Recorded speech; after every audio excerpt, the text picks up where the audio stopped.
Bab 1951. Nyonya Wilson pusing karena ditampar Gena.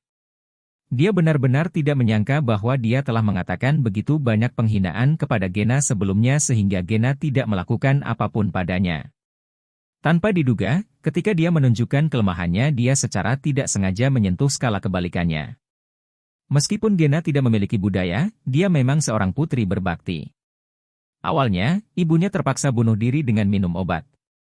Setelah mendengar kabar tersebut, dia bergegas kembali dari rumah suaminya. Saat itu, ibunya sedang sakit parah dan putus asa. Di rumah sakit, Ibu Gena mengatakan dengan sangat lemah bahwa dia ingin pulang, mengatakan bahwa dia merasa tidak nyaman di rumah sakit. Gena tahu bahwa dia akan mati. Ketika dia sekarat, yang ingin dia lakukan hanyalah menabung untuk keluarganya, dan tidak ingin tinggal di rumah sakit untuk perawatan tanpa rasa takut. Dia ingin membawa ibunya kembali ke rumah mertuanya, menjadi baik selama beberapa hari, dan membiarkannya berjalan melalui bagian terakhir kehidupan. Tetapi ibu mertuanya sangat menentang, terutama ibu mertuanya, yang berteriak padanya di telepon, mengatakan bahwa jika dia berani menjemput ibunya kembali, dia bahkan tidak akan memasuki rumah itu sendiri. Adik laki-laki yang takut pada istrinya tidak mau membiarkan ibunya kembali karena tidak beruntung dia meninggal di rumahnya sendiri.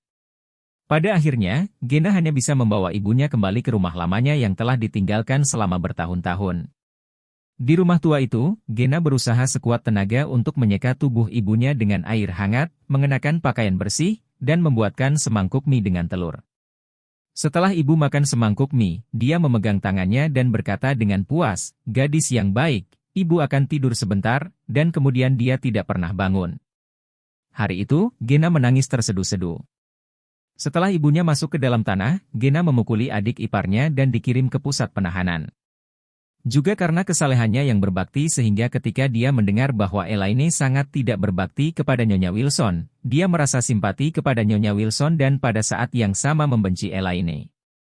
Secara umum, ini adalah wanita petani yang vulgar, ceroboh, dan tidak berpendidikan yang selalu menghormati almarhum ibunya dan mengagumi sifat manusia. Meski temperamennya agresif, dia bukan orang jahat. Dia bisa mentolerir penghinaan yang dilakukan Nyonya Wilson, tetapi dia tidak bisa mentolerir bahkan sedikit pelanggaran terhadap ibunya. Nyonya Wilson hanya mengatakan bahwa dengan meninggal di kamar yang lebih baik, dia bisa menjamin nasib baik di kehidupan selanjutnya. Itu mengingatkannya pada ibunya yang meninggal di gedung bobrok. Dia selalu merasa bahwa ibunya setia dan baik hati, meskipun miskin dan sedih untuk hidupnya. Namun, nasibnya sangat canggung, dia tidak pernah menikmati berkah dalam hidupnya, dan akhirnya dihancurkan oleh menantunya. Dia juga merasa bahwa ibu seperti itu, bahkan jika dia meninggal di kamar terburuk di dunia, Tuhan memiliki mata, dia akan memiliki nasib baik dan menikmati kebahagiaan seumur hidup di kehidupan selanjutnya. Dan apa yang dikatakan Nyonya Wilson barusan, secara tidak sengaja, tidak hanya menyangkal keyakinan teguh yang konsisten di hatinya, tetapi juga menghujat citra ibunya yang suci dan agung dalam benaknya. Oleh karena itu, dia tidak tahan dan menampar Nyonya Wilson. Kali ini, Nyonya Wilson menutupi wajahnya, memandang Gena dengan kesal. Bab 1952.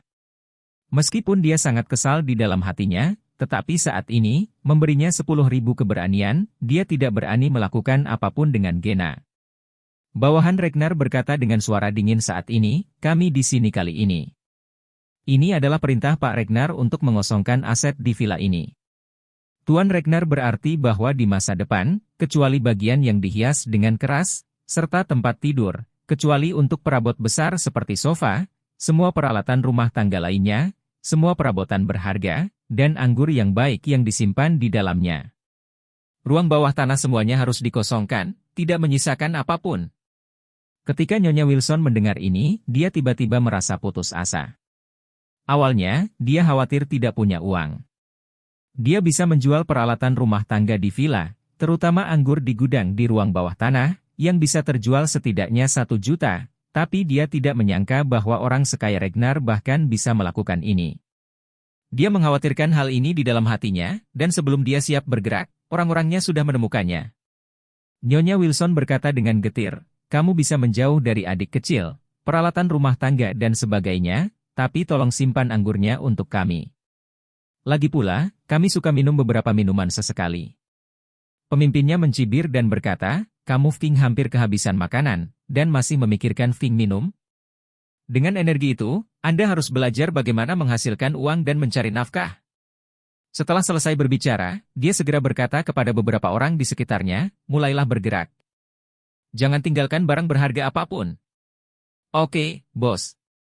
Beberapa bawahan langsung setuju, lalu mulai menggeledah villa itu sebentar. Mereka bahkan membawa gerobak alas datar yang khusus digunakan untuk memindahkan rumah, memasukkan semua barang berharga ke dalam gerobak, dan mengeluarkan semua potongannya. Nyonya Wilson tidak berani membuat masalah, dia hanya bisa melihat mereka terus-menerus memindahkan barang-barang di villa, tidak hanya mengeluarkan semua anggur, bahkan TV di dinding juga diturunkan. Terlebih lagi, peralatan dapur, panci, dan barang-barang lainnya di dapur semuanya diambil oleh mereka. Nyonya Wilson tersedak dan berkata, saudaraku, tolong simpan panci dan wajannya untuk kami. Pria itu berkata dengan dingin, ini semua adalah peralatan dapur yang diimpor dari Jerman.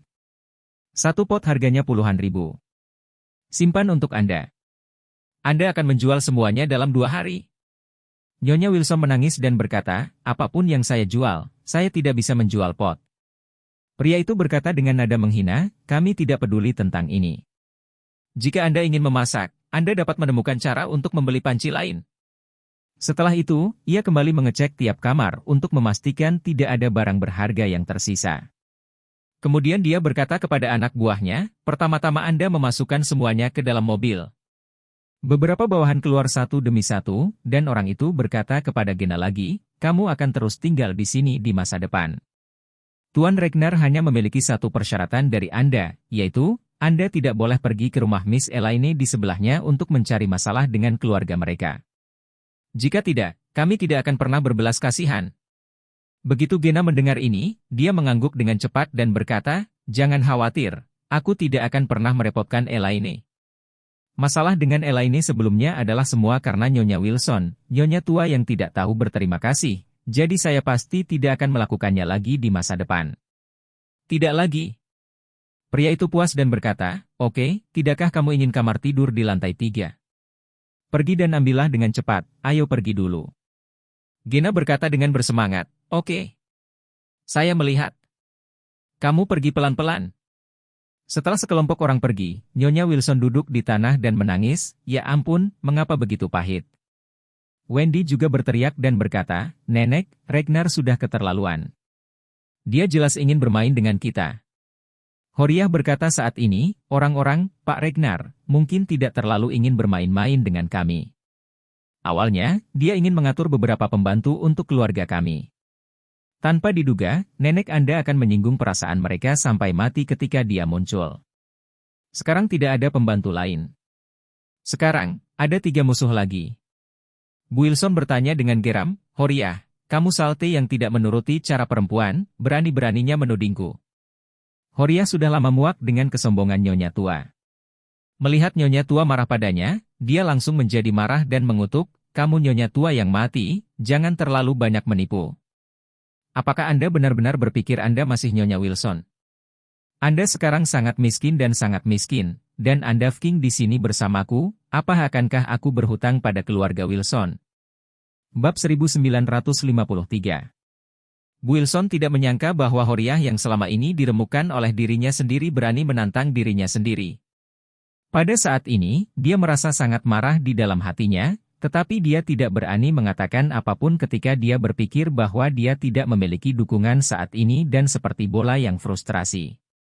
Jika saya memperlakukan Gena dengan lebih baik pada awalnya, maka mereka bertiga sekarang akan menjadi anjing penjilat setia mereka sendiri, dan Horiah tentu saja tidak akan berani melakukan kesalahan. Sayangnya dia sudah bermusuhan dengan Gena dan yang lainnya. Jika dia menyinggung Horiah saat ini, dia benar-benar tidak dapat menemukan setengah penolong. Jadi dia hanya bisa berkata dengan marah, aku tidak ingin bertengkar denganmu, ayo bawa Noah kembali ke kamar, lalu pindahkan Harold ke dalam.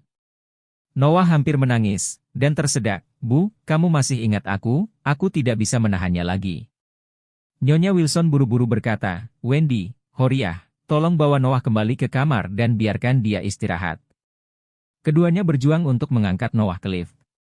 Wendy tidak bisa membantu tetapi berkata kepada Gena, tidak bisakah kalian bertiga datang dan membantu? Lihat saja seperti ini. Gena berkata dengan hampa, ketika kami bertiga datang ke sini, kami benar-benar ingin menjadi sapi dan kuda untuk keluargamu, tetapi nenekmu tidak mau. Sekarang, kami bertiga berada dalam hubungan penyewa bersama dengan Anda, dan senang sekali bisa membantu Anda. Bukan tugas kami untuk membantu Anda. Wendy berkata dengan marah, tidak bisakah kamu menjangkau dan membantu? Gena menggelengkan kepalanya, maaf, cintanya sudah hilang. Setelah berbicara, dia berkata kepada Nyonya Wilson lagi, kamar terbesar di lantai 3 akan menjadi milikku mulai sekarang. Nyonya Wilson berdiri di sana dengan air mata berlinang, tetapi dia tidak berani berbicara. Bagaimanapun, itu semua salahnya sendiri, dan dia hanya bisa mematahkan giginya dan menelan di perutnya. Kalau tidak, Gena pasti tidak akan memberi kesempatan. Setelah Gena memperingatkan Nyonya Wilson, dia membawa Tabia dan Lexi ke lantai 3. 3 generasi wanita di keluarga Wilson harus bekerja keras untuk memindahkan Noah dan Harold ke lantai 2. Demi menjaga ayah dan anak, Wendy dan Horiah memindahkan mereka ke kamar tidur utama di lantai 2 dan membiarkan mereka tidur di ranjang yang sama. Barang-barang pribadi asli Nyonya Wilson telah dibuang keluar pintu di lantai 3 oleh Gena. Nyonya tua juga ingin mencari kamar terpisah di lantai 3, tetapi dia tidak menyangka bahwa kamar lain di lantai 3 akan ditempati oleh 2 wanita lain. Dalam keputusasaan, keluarga Wilson hanya bisa menarik garis dengan mereka bertiga. Gena dan yang lainnya tinggal di lantai 3. Noah dan Harold tinggal di kamar tidur utama di lantai 2, dan Wendy dan Horiah tinggal di salah satu kamar tidur kedua di lantai 2. Kamar tidur kedua lainnya diberikan kepada Nyonya Wilson. Setelah kesibukan bekerja, keluarga beranggotakan 5 orang itu kelelahan dan kelaparan.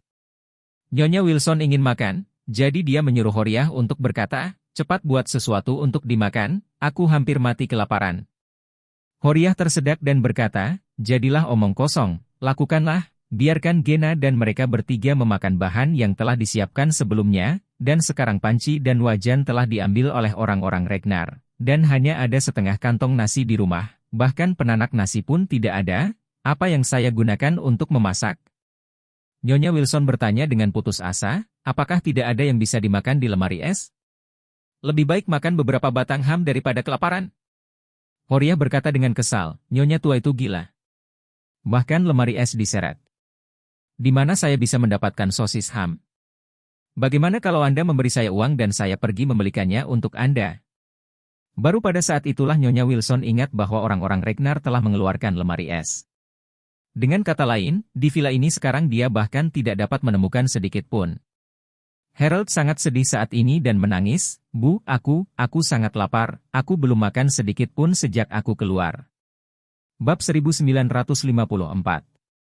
Horiah tidak bisa menahan tangis saat melihat penampilan putranya yang menyedihkan, dan tersedak, Harold, ibu benar-benar tidak berdaya. Tidak ada makanan untuk dimakan di rumah, dan uang yang dapat saya temukan telah diambil oleh orang-orang Ragnar. Apa yang Anda ingin saya berikan untuk Anda makan? Wendy menangis dan berkata, Bu, atau aku akan mencari pekerjaan besok. Horiah mengangguk dan berkata, tidak apa-apa mencari pekerjaan, tapi kamu harus mencari pekerjaan besok. Untuk gajinya, kami harus menunggu bulan depan. Ini melihat tahun baru. Keluarga kita seharusnya tidak lapar untuk tahun baru. Nyonya Wilson berkata saat ini benar-benar tidak mungkin, cari saja pekerjaan paruh waktu. Temukan pekerjaan yang dibayar setiap hari. Wendy berkata, hanya bisa seperti ini. Di saat yang sama, Gena di lantai 3 juga sedang melakukan pertemuan dengan Tabia dan Lexi. Situasi yang dihadapi oleh mereka bertiga sama dengan keluarga Wilson, kecuali mereka tidak punya uang. Oleh karena itu, Gena berkata kepada mereka berdua, merupakan berkah bahwa kita bisa tinggal di villa besar ini sekarang. Untuk makanannya, saya pikir kita harus mencari solusinya sendiri. Lexi buru-buru berkata, Sister Gena, menurutmu apa yang harus kita lakukan? Tahun baru Imlek tinggal 2 hari lagi, jadi kita harus mempersiapkan sedikit. Belum lagi ikan besar dan dagingnya, setidaknya buat pangsit untuk makan malam, kan? Gena berkata, ini sebenarnya sederhana.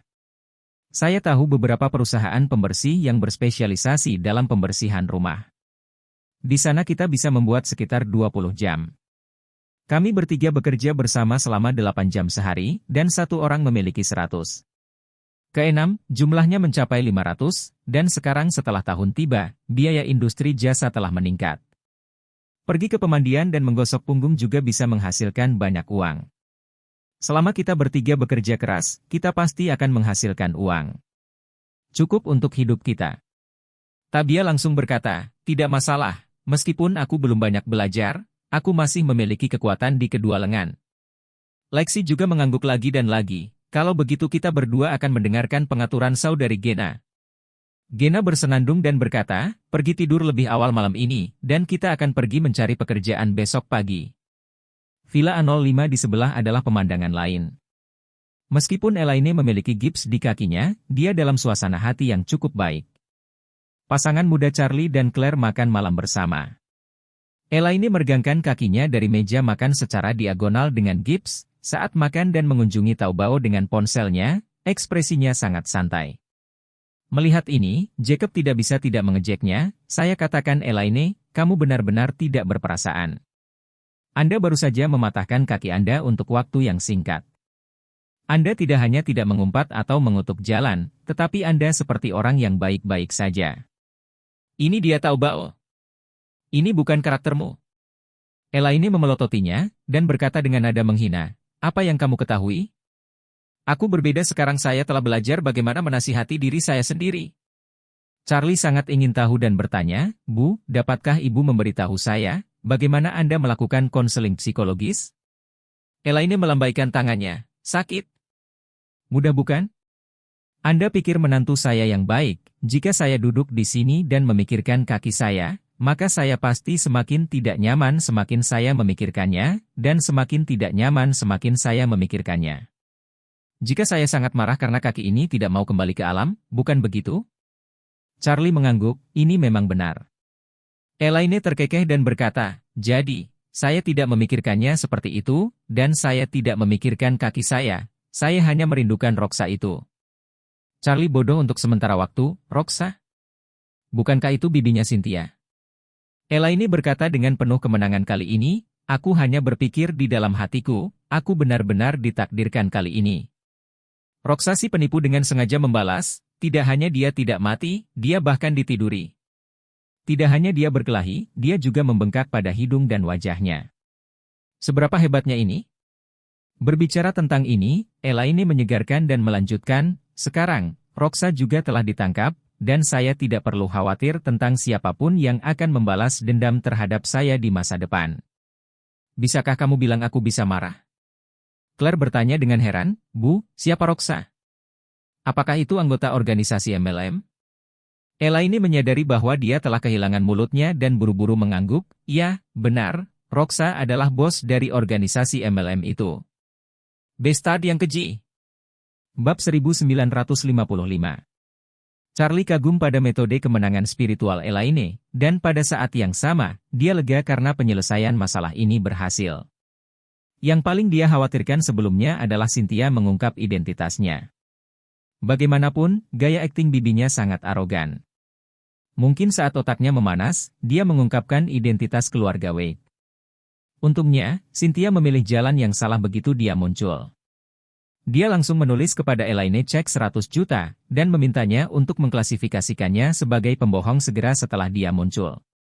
Dua kata Citibank tersebut malah menyengat Elaine yang paling sakit di hatinya, sehingga Elaine langsung merespon pembelian Cynthia secara paksa. Memikirkan hal ini, Charlie merasa lucu. Bibinya, yang telah tinggal di East Cliff selama bertahun-tahun, selalu menjadi objek terhormat kemanapun dia pergi. Tapi dia pasti tidak pernah membayangkan bahwa kepahlawanannya akan hancur di Aurous Hill. Apalagi, itu ada di tangan Elaine. Mau ikut, kali ini pasti akan memberinya pelajaran. Charlie sedang berpikir. Ponsel itu tiba-tiba menerima pesan WeChat. Saat dia melihatnya, ternyata itu adalah video dari Orville. Thumbnail video menunjukkan bahwa itu adalah ruangan kecil yang bobrok, dan bibinya Cynthia berdiri di depan kamera dengan wajah pahit. Dia tahu bahwa Orville seharusnya menenangkannya, jadi dia segera bangkit, pergi ke kamar mandi, dan mengklik videonya. Video mulai diputar, dan suara Orville terdengar, Tuan, lihatlah, Ini adalah ruangan yang disiapkan untuk Nona Cynthia. Itu ada di kota kumuh desa di kota. Dalam video tersebut, itu adalah ruangan kecil dengan luas kurang dari 20 meter persegi. Kamarnya sangat lusuh. Selain tempat tidur, lemari pakaian sederhana, meja dan kursi, hampir tidak ada yang lain. Meski rumah mandiri semacam ini kondisinya memprihatinkan, namun memiliki kelebihan yaitu pemiliknya telah membuat kamar mandi tersendiri untuk setiap kamar, sehingga setidaknya tidak perlu antri untuk menuju WC umum. Namun toilet ini terlihat sangat biasa, kecil dan rusak, dan sangat gelap. Sedangkan untuk toilet sudah pasti tidak tersedia. Pemilik rumah menyediakan toilet jongkok yang sangat murah. Cynthia berdiri di tengah ruangan dengan wajah tertekan, dan berkata dengan marah, "Tunjukkan pada Charlie, bagaimana aku bisa hidup di tempat yang kumuh ini." Saat merekam video, Orvel berkata dengan dingin, "Mengapa kamu tidak bisa hidup? Guru telah tinggal di lokasi konstruksi selama beberapa tahun. Kondisinya jauh lebih buruk dari ini. Jika guru dapat hidup, mengapa Anda tidak?" Cynthia sangat marah, "Jangan bandingkan aku dengan dia. Saya telah hidup selama lebih dari 40 tahun, dan saya tidak pernah mengalami hari yang berat." Orvel mencibir dan berkata, "Selamat, mulai sekarang, tur impian 7 hari Anda akan segera dimulai. Pernahkah Anda mengalami kesulitan? 7 hari ke depan, biarkan Anda menjalaninya sekaligus." Setelah itu, Orvel berkata lagi, "Guru, lihat lingkungan ini, apakah Anda puas? Jika menurut Anda kondisinya masih sedikit lebih baik, maka saya akan menemukan yang lebih buruk." Melihat ini, Charlie tidak bisa menahan tawa. Meskipun dia tidak terlalu tua, dia tahu sifat manusia lebih baik daripada kebanyakan orang setelah bertahun-tahun bermain di luar dan bertemu dengan banyak orang dari segala jenis. Karena itu, dia paling suka menghukum orang jahat dari akar kodrat manusia. Misalnya, Yongzheng dari WS Pharmaceuticals, yang selalu memandang rendah Ibu Liang yang lahir di bawah pegunungan Changbai, mengecewakan orang lain, dan menunda orang lain seumur hidup. Yang lebih penuh kebencian adalah jika mereka menunda orang lain, tidak apa-apa. Mereka semua telah meninggal. Dalam kata-kata kasar, orang seperti itu benar-benar buruk dari akar kodrat manusia. Karena itu, membiarkannya menetap di bawah gunung Changbai seumur hidup adalah hukuman terbaik untuknya. Itu juga merupakan cara penebusan terbaiknya.